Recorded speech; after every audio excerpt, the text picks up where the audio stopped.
আসসালামু আলাইকুম রহমাতুল্লাহ।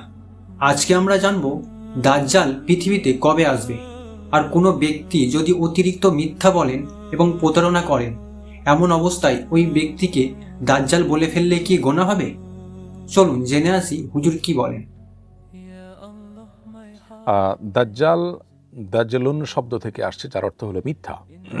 মূলত মহামিথ্যাবাদী, মহাপ্রতারক, এটাই হলো দাজ্জাল শব্দের মর্ম।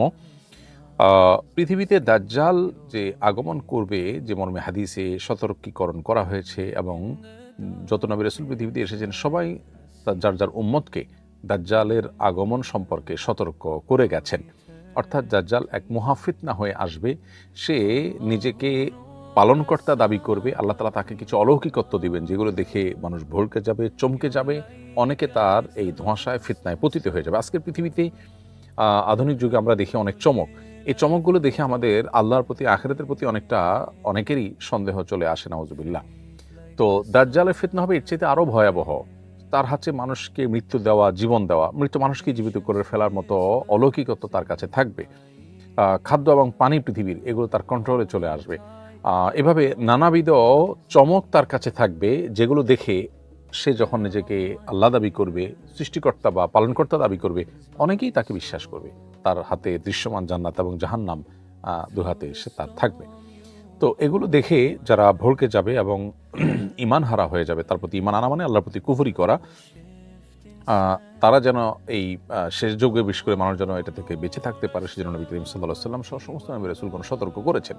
তো এই দাজ্জাল আসার সময়টা হবে তখন, যখন পৃথিবীতে অনাচার এবং জুলুম, অনিয়ম, এটা যখন গোটা পৃথিবীকে ছেয়ে ফেলবে এবং ন্যায় নীতি পৃথিবী থেকে একেবারে উঠে যাবে। সেরকম ভয়াবহ পরিস্থিতি যখন আসবে, তখন দাজ্জালের আবির্ভাবের এই ঘটনাটি ঘটবে। দাজ্জাল তার আহ, নিকটবর্তীতার আরেকটা আলামত হাদিস থেকে আমরা জানতে পারি। সেটা হলো যে যখন দাজ্জাল নিয়ে আলোচনা পৃথিবীতে কমে যাবে, ওলামা একরাম, খতিবগণ, দায়ীগণ তাদের আলোচনায়, লেখনীতে, বক্তব্যে, দাওয়াতের টপিকে দাজ্জাল যখন থাকবে না, দাজ্জাল যখন হারিয়ে যাবে, তখন মূলত দাজ্জাল আসার সময় নিকটবর্তী হবে এবং সে আসবে এবং এই চমকে বহু মানুষকে বেঈমান করে ফেলবে। খুব অল্প সংখ্যক মানুষের ফিতনায় তারা এই চমক দেখেও আল্লাহর প্রতি ঈমান ধরে রাখতে পারবে। আজকাল তো বিজ্ঞানের চমক দেখেও আমরা অনেকেই ঈমান দুর্বল হয়ে গেছে আমাদের। আল্লাহ তাআলা আমাদেরকে হেফাজত করুন। তাহলে দাজ্জালের ফিতনা কত ভয়ঙ্কর হতে পারে, এটা বলার অপেক্ষা রাখে না।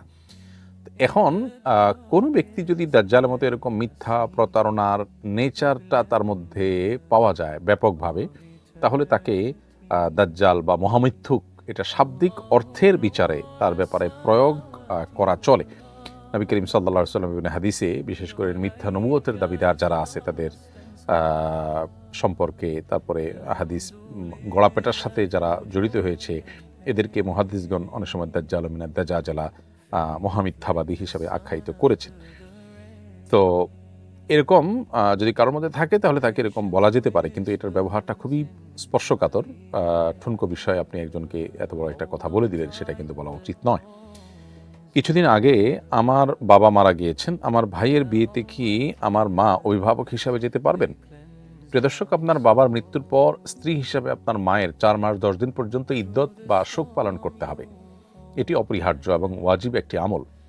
এই আমলটি করার জন্য স্বামীর ঘরে 4 মাস 10 দিন অবস্থান করতে হবে। একটি কক্ষে বন্দী থাকা নয়, বরং বাড়ির চৌহদ্দিতে তিনি বসবাস করবেন এবং দূরে কোথাও বা বাড়ির বাইরে কোথাও যাওয়ার একান্ত প্রয়োজন হলে, ডাক্তার দেখানো বা অন্য কোনো একান্ত জরুরি কোনো নিড থাকলে, সেজন্য তিনি যেতে পারবেন। সে ছাড়া তার আসলে আর বাহিরে যাওয়ার সুযোগ নেই বা যাওয়া উচিত না।